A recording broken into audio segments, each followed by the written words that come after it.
Berkoff sur le vif. Le réel enfonce la porte. Quel dommage, nous n'aurons pas Manuel Valls, pas Éric Woerth, pas Bruno Le Maire. Bye bye, au revoir, quel dommage. C'est vrai, c'est vrai, c'est vrai. Les ministres font leur bagage sur les marches de l'Élysée. C'est pas possible. Le peuple rit, c'est carnaval. Mais comment ça peut se passer comme ça? On dansera jusqu'à l'aube. Allez. Non, non, non, ça suffit, ça suffit. Arrêtez, arrêtez, arrêtez, arrêtez, arrêtez. On ne peut pas rigoler. Non, non, on ne peut pas rigoler. La France étant dans l'état dans lequel elle est, vous imaginez que voilà, Sébastien Lecornu annonce la composition de ce gouvernement dimanche soir. Dimanche soir, nous avons les noms. Voilà, un gouvernement de rupture. Oui, un gouvernement de rupture. On ne les connaissait pas. On s'est dit, allez, ce spectacle, ce personnel politique, on ne pouvait pas le garder comme ça. Il fallait des gens nouveaux, créatifs, lumineux, pleins d'idées nouvelles pour renouveler ce pays. Et qui nous avions? Écoutez, extraordinaire. Elisabeth Borne, ministre d'État, ministre de l'Éducation nationale, de l'Enseignement supérieur et de la Recherche. On ne l'a jamais vue, Elisabeth Borne. Elle n'a jamais été première ministre, elle n'a jamais été ministre de l'Éducation. Elle est là.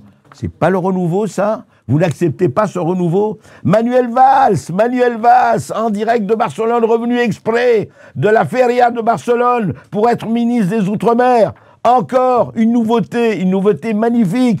Et vous trouvez que c'est pas bien? Gérald Darmanin, depuis ministre d'État, garde des Sceaux, ministre de la Justice, il a fait tellement de choses extraordinaires depuis, et vous voulez vous en débarrasser? Bruno Retailleau, ministre de l'Intérieur, que nous attendons tous pour l'ordre, pour tout cela, pour qu'il soit vraiment la personne qui nous change par rapport à la sécurité, et non pas, comme disait l'ancien ministre de la Justice, du sentiment d'insécurité. Vous savez ce qui se passe, c'est terrible, c'est terrible. Alors écoutez, moi quand je vois ça, je vais vous dire, quand je vois ça, voilà, et qui a fait ça? Qui a fait en sorte qu'on ait cette espèce d'hécatombe? Oui, Bruno Le Maire. On avait ramené Bruno Le Maire, l'homme qui allait mettre à genoux l'économie russe, et avec quel succès. Là, il allait s'occuper des armées. Vous imaginez, l'extraordinaire, dans les bruits de bottes avec l'Ukraine, il allait refaire de l'armée française la meilleure armée du monde. Non, voilà, ça ne marche pas. Bruno Le Maire, quand même. Et Bruno Le Maire, vous savez, rappelez-vous ce qu'il disait, il était magnifique. Écoutez Bruno Le Maire, il ne faut jamais perdre de vue, ni de oui ni d'âme, Bruno Le Maire, écoutez. Nous allons livrer une guerre économique et financière totale à la Russie. Nous allons donc provoquer l'effondrement de l'économie russe. L'effondrement de l'économie russe. Et vous avez vu à quel succès. Voilà. Et on l'a empêché de faire la même chose avec l'armée française. Franchement, il y a quand même un petit problème. Et puis, je rappelle, les 1000 milliards de déficit, avec un Bruno Le Maire qui est resté 7 ans à l'économie, 7 ans pratiquement. Bon, mais écoutez, on lui enlève pas le bénéfice du doute. Catherine Vautrin, encore, ministre du Travail, de la Santé et Solidarité, qui était déjà sous Bayrou, etc. Roland Lescure, ministre de l'Économie et des Finances, qui était ancien ministre délégué chargé de l'Industrie sous le gouvernement Borne et Attal. Jean-Noël Barrot, le ministère des Affaires étrangères, que la France entière que le monde entier nous envie. Voilà, et bien, c'est lui qui a fait avec l'Algérie, à l'heure où je rappelle qu'un certain écrivain, Boualem Sansal, est encore prisonnier, 80 ans, un cancer en Algérie, rien. Malgré les voyages répétés de ce cher Jean-Noël Barrot. Eric Woerth, Eric Woerth, ça faisait longtemps que... Ça fait 15 ans, lui. Ben oui, mais on le retrouvait. Bon, il y avait des prises illégales d'intérêt, des problèmes de campagne, trafic d'influence, abus de faiblesse, financement illégal de campagne avec Sarkozy, Kadhafi, oui, mais... Attendez, tout le monde peut se tromper, tout le monde peut faire des erreurs, voilà. Il était revenu, ça faisait 15 ans qu'il n'était pas ministre. Agnès Pannier-Runacher, bien sûr, Annie Genevard, Amélie de Montchalin, tout ça pour ça. Et que, c'est une première dans l'histoire de la Ve République. Philippe Fabry, bonjour. Bonjour. Alors Philippe Fabry, constitutionniste, on vous a reçu toujours avec plaisir. Vous connaissez bien cette histoire de la 5e République. Quand même Philippe Fabry, aujourd'hui, est-ce qu'on n'est pas dans un moment, je ne dirais pas soins palliatifs, je ne dirais pas EHPAD après Rivotril, je ne dirais pas tout cela, mais franchement, est-ce que c'est la première fois, alors je demande à l'historien que vous êtes, est-ce que c'est la première fois qu'un Premier ministre est nommé et que sans avoir convoqué une seule fois son gouvernement, il démissionne? Est-ce que c'est une première? À ma connaissance, oui. Même sous la 4ème République, il n'y a jamais rien eu d'aussi bref. Ce qui est extraordinaire, oui, il n'y a même pas eu de passation de pouvoir. Donc je me posais la question ce matin, quels sont les ministres considérés comme démissionnaires? Est-ce que ce sont ceux du précédent gouvernement ou les nouveaux? Semble-t-il, les décrets de nomination ont été publiés, donc ça doit être les nouveaux, mais il n'y a même pas eu de passation. Est-ce que ça coûte pas un peu cher de faire une passation dans ces conditions? Oui. Je suis pas sûr. Voilà. Mais oui, mais alors qu'est-ce que ça traduit, Philippe Fabry, quand même? Parce que au-delà de, on a envie de rire de peur de se dépêcher d'en rire, de peur d'être obligé d'en pleurer, comme disait l'autre. Mais qu'est-ce que ça signifie? De quoi c'est le nom, ça? Pour moi, c'est le nom d'un régime qui est complètement en boule course. Vous le savez, ça fait plusieurs fois qu'on en discute tous les deux devant les auditeurs depuis 2 ans. C'est dans la continuité de ça, véritablement, on arrive au bout du système. J'avais eu une petite surprise avec François Bayrou, parce que, en fait, pour moi, on était entré dans une séquence dans laquelle, de Premier ministre en Premier ministre, les mandats devaient s'écourter jusqu'à ce que ça s'effondre. Bayrou a réussi un exploit, en ne faisant rien certes, mais il a réussi l'exploit de durer pendant quelques mois. Ouais. Mais on se retrouve finalement à ce que ça aurait été si Bayrou avait duré 2 mois au lieu des 3 ou 4 de Barnier, et que si son successeur avait duré 1 mois, etc. On arrive au moment où les premiers ministres durent une demi-journée. En fin de compte, je pense que c'est là que nous en sommes c'est intéressant. Vous voyez ce que je veux dire? Ils ont réussi quand même quelque chose de formidable, c'est la diminution des journées de travail. C'est même pas la diminution, hein. C'est-à-dire quand on arrive là, c'est de l'art. Avouez, c'est de la poésie quand même. Mais ça, c'est le signe d'un crescendo vers la crise finale du régime. Et à mon avis, on est en limite de cette crise finale. On arrive à la fin du système de la 5e République, du présidentialisme, parce que la question va se reposer de plus en plus, de manière de plus en plus aiguë, et c'est normal. C'est que dans un système où on a un tel problème parlementaire, on est quand même dans un régime qui est très présidentiel. Dans un tel système, si vous avez du chaos parlementaire, le problème remonte à la présidence, de toute façon. Donc le régime actuellement essaie de jouer, c'est probablement la partition d'Emmanuel Macron, en expliquant que le problème c'est l'irresponsabilité du Parlement. Mais on sait aussi que le régime est déséquilibré parce qu'Emmanuel Macron reste alors qu'il est à moins de 20% d'opinion favorable, qu'en plus il fait des discours en expliquant qu'il faut reprendre en main la démocratie 2 jours avant qu'on connaisse ce sabordage gouvernemental. Donc on est arrivé au bout du système et véritablement pour moi de toute façon, ça fait quelques années je dis à mon avis Emmanuel Macron partira comme Yanukovych et je suis plus que jamais sur ce pronostic-là. Mais quand vous dites ça, alors allons plus loin, Philippe Fabry, sans faire de prophétie ou de voyance. Aujourd'hui, tout le monde en parle, on dit soit dissolution, soit démission. Et maintenant, il peut jouer à amener un nouveau Premier ministre. Enfin, ça va devenir, ce n'est même plus du cirque. Donc, dissolution et démission. Est-ce qu'on est, en fait, est-ce qu'il a encore le choix, Emmanuel Macron?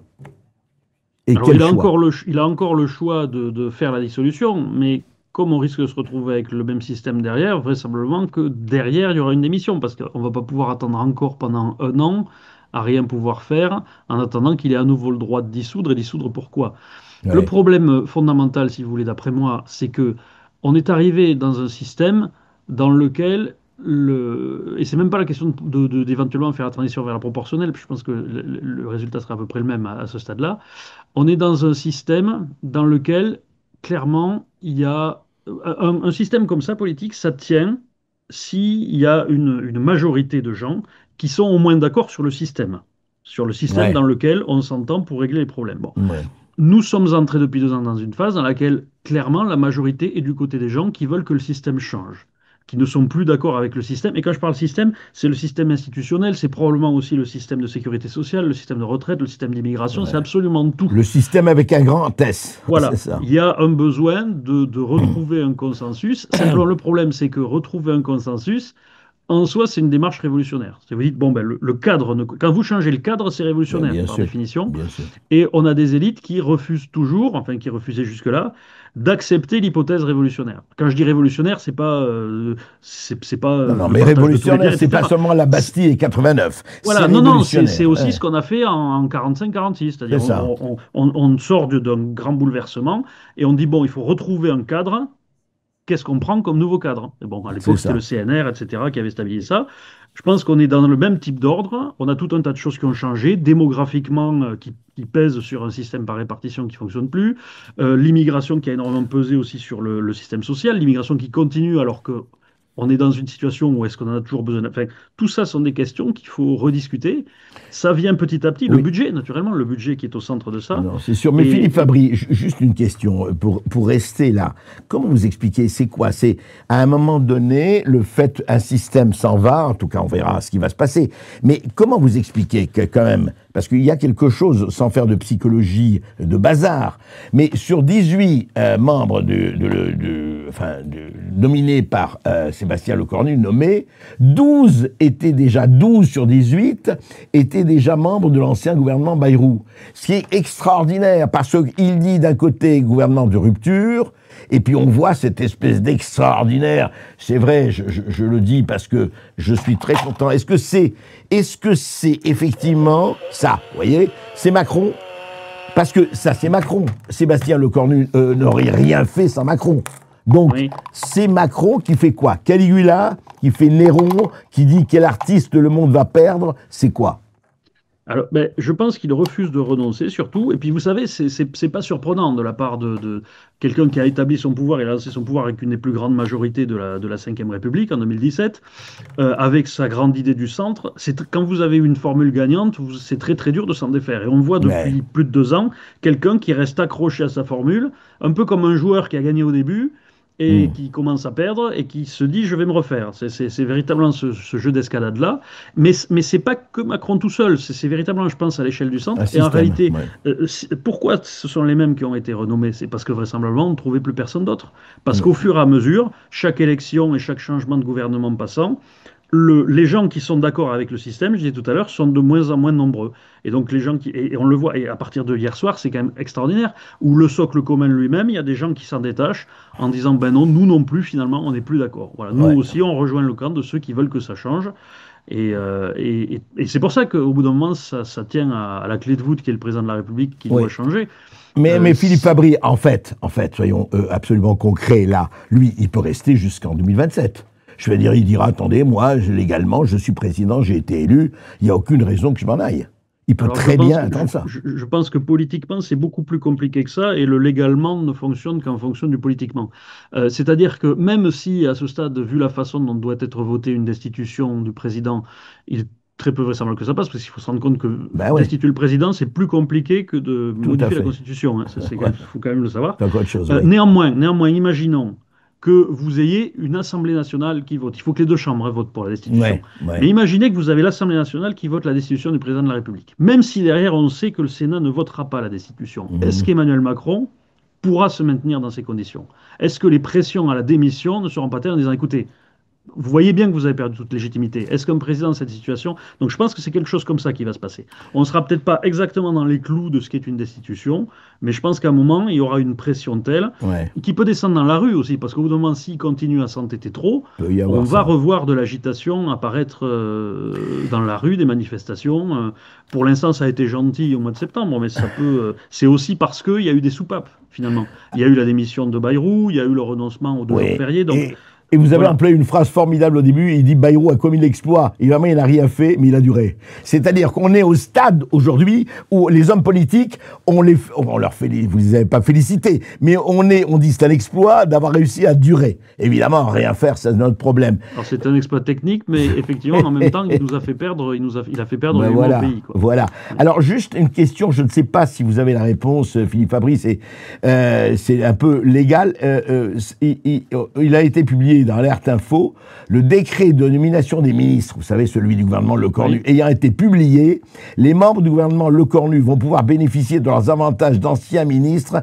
Chacun percevra 28 000 € de salaire pendant 3 mois. Ça fait à peu près 500 000 €. C'est exact ça ou c'est une fake news? Alors, je ne sais pas, Ouais, honnêtement, ouais. mais c'est vrai que ça paraît pas invraisemblable dans le système. Bah, Parce qu'à remarquez, partir du moment où ça a été publié, je pense que ça ouais. doit compter plus ou moins comme une indemnité de départ. Donc, c'est pas des avantages à vie, hein, c'est juste une indemnité de départ, mais enfin, ça fait cher pour.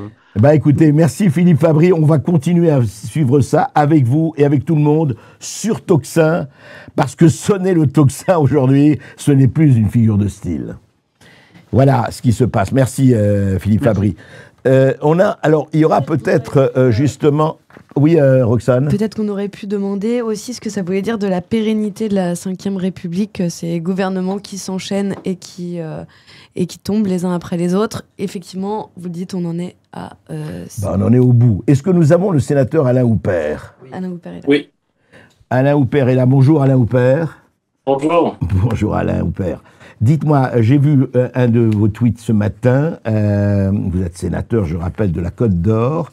Vous avez toujours vos opinions, vous avez toujours été quelqu'un qui est droit dans ses bottes. Et là, quand même, vous demandez carrément, dans votre tweet, la démission d'Emmanuel Macron. Pourquoi? Pourquoi vous en êtes arrivé là? C'est pas Bayrou ni Le Cornu qui pose problème, c'est Macron. Hein. Le précédent orateur avait parlé de changer le système. Le système, il est bon, il faut s'adapter au système. Et c'est aux politiques de s'adapter au système. La Ve République, il est vrai, protège le président. Mais là, Et il le protège bien, il le protège bien. très bien, mais on arrive au bout du bout. Hein. Ouais. Le bon sens, vous vous souvenez, le bon sens paysan. Là, on sonne le tocsin, comme vous venez de le dire. Le bon sens paysan dirait Monsieur Le Cornu a parlé de rupture. Ouais. Ben, quand il y a une rupture, on fait un divorce. Et là, il y a un divorce avec la France. Un divorce de la classe politique qui est mené par son président avec la France.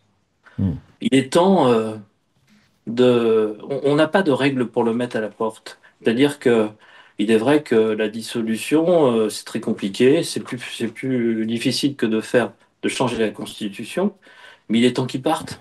Les Français n'en peuvent plus. Les Français sont dans le renoncement. Euh, on ne parle même plus d'aller dans la rue, c'est-à-dire que les Français sont découragés, savent que très bien qu'on n'arrivera à rien. Donc il est important de retrouver le bon sens. Je crois, il y a des journalistes qui ont fait une recherche. Je crois que ça fait 6 ans que le président de la République n'a pas fait euh, de comment dire, d'examen médical.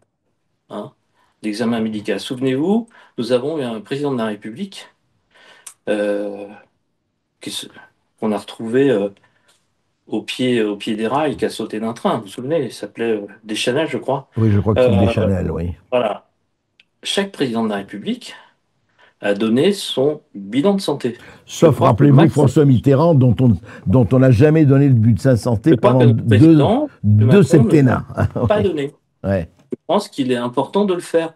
Parce qu'on arrive, quand on n'est plus dans le bon sens, on est dans la déraison. Parce que vous pensez qu'Emmanuel Macron est dans la déraison, on n'est plus dans le bon sens. Je ne parle pas de folie ni quoi que ce soit. Non, je comprends. On est dans la déraison. C'est-à-dire ne pas écouter les signes de rupture, les sirènes, les alarmes. Souvenez-vous du Titanic. On est dans le syndrome du Titanic. Monsieur Macron est en train de jouer du violon sur le pont du Titanic. Et l'iceberg est déjà là. Et l'iceberg est dans le Titanic. Est déjà là, et nous fonçons dedans en continuant à sonner la sirène. Il est temps de mettre les canaux de sauvetage. Le président a fait la dissolution. C'est un acte maladroit. Mais je pense qu'il a fait une dissolution avec la Ve République. Ça va beaucoup plus loin. Donc là, on a un problème, une crise majeure politique. Je ne sais pas comment on va s'en sortir. S'il nomme un nouveau Premier ministre, imaginez Bruno Retailleau ou un autre, ça sera un piège pour ce futur Premier ministre qui ne sera plus une solution pour un renouvellement. Donc il est temps. de changer pas de changer de système, mais de s'adapter au système. Les Français veulent que ça change parce que ça fait quand même près 7 ans qu'on ajoute du chaos au chaos. Souvenez-vous, ça sera moi ou le chaos. Eh bien, ça fait 7 ans qu'on ajoute du chaos au chaos. Donc, il y a un moment où il faut arrêter de s'endetter sur le Oui, sens sur tous les de la plans. plaie. Ouais. De la plaie. Moi, j'ai mal à la France. La France, elle souffre, elle saigne, elle pleure. Les Français ont du mal à vivre. Les Français, il y a un problème de dette. Bah oui, non, bon. Les, On les- le les sait, tout gouvernants ça, ouais. n'ont Ouais. fait que de parler Mm. d'impôts, pas de réduction des dépenses. Il faut la Non, réduction ce des qu'il faut. dépenses. La Non. réduction des dépenses, c'est pas de demander des efforts aux Oui, mais Français. Alain Houpert, ça, effectivement, vous l'avez dit, beaucoup de gens l'ont dit, mais ce qui me frappe à chaque fois, qu'on est toujours dans l'analyse. Très bien l'analyse, on connaît les choses, ils en parlent tout le temps, les mots, etc., le malaise français, etc. Mais, encore une fois, on revient à ce que vous avez dit au début. En fait, concrètement, qu'est-ce qu'on peut faire? Puisque lui, s'il veut pas partir, il part pas. Pardon, il peut, lui, légalement, et vous avez mis la légalité, mais la légalité est là, et le système lui permet, je dis pas, je suis pas anti-système, mais lui permet de rester jusqu'en 2027 sans problème, avec ce chaos-là. Est-ce que ce sera la rue? Est-ce que vous voyez, parce que c'est très difficile quand même, de destituer un président de la République, vous voyez le Sénat et la Chambre et l'Assemblée nationale se mettre d'accord pour destituer le président? Ça m'étonnerait. Alors, si c'est pas la rue, si c'est pas tout cela, c'est la dissolution. Évidemment, il lui reste la dissolution et de nouvelles élections législatives.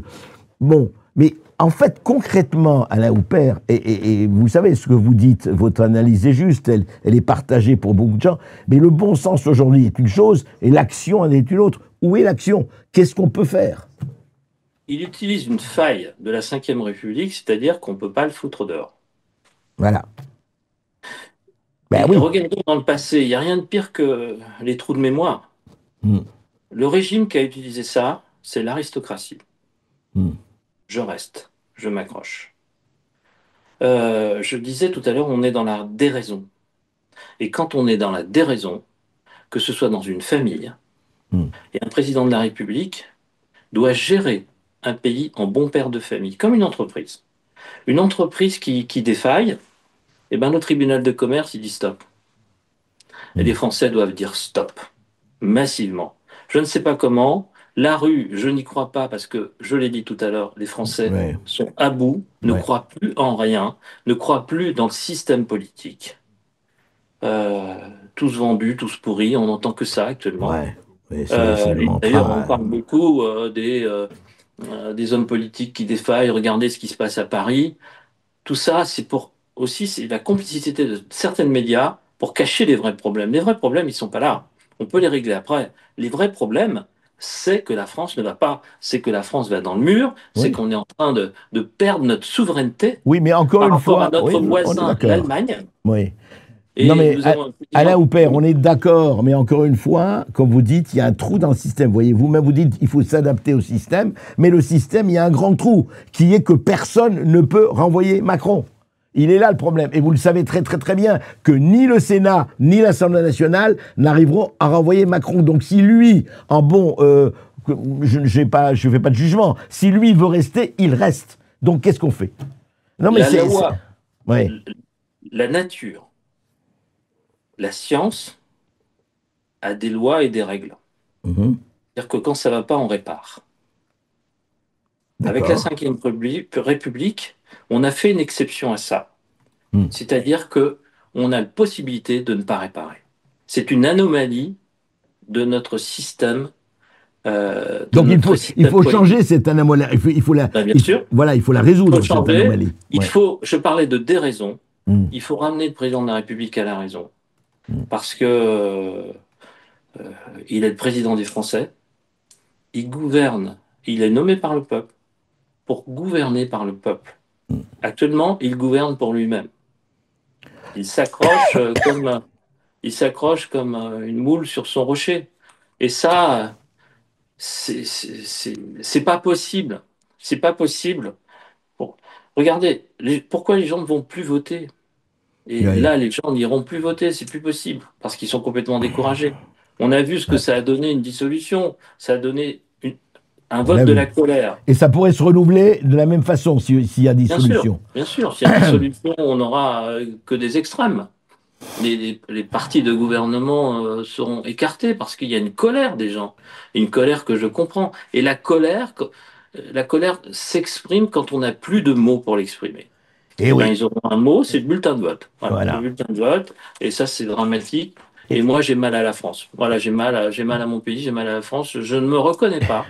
Et Dans vous cette n'êtes hélas pas le seul, Alain Houpert. Merci. Je crois que, je ne sais pas, évidemment, il n'y a pas de solution miracle, ça se saurait. On va pas sortir le lapin du chapeau. Une chose quand même, je vous le dis, on en reparlera, Alain Houpert, et avec vous les toxinologues, les toxinolâtres. Est-ce qu'il ne faut pas instaurer le vote obligatoire? Est-ce qu'il ne faut pas obliger les Français à se remuer le popotin une fois tous les 5 ans? Ou une fois tous les 6 ans? Les Belges l'ont fait, ça ne marche pas. Ouais. C'est-à-dire qu'on accentue la colère. Ils ont eu pendant plusieurs années pas de gouvernement, les Belges, parce que vrai. tout le monde doit voter. Les gens, les SDF. Donc ça ne résout rien. Ça ne résout et rien. les gens votent par colère. Le vote doit être éclairé et raisonnable. J'ai parlé de déraison. Sortons de la déraison et allons vers la raison. Eh bien, allons vers la raison. Merci Alain Houpert.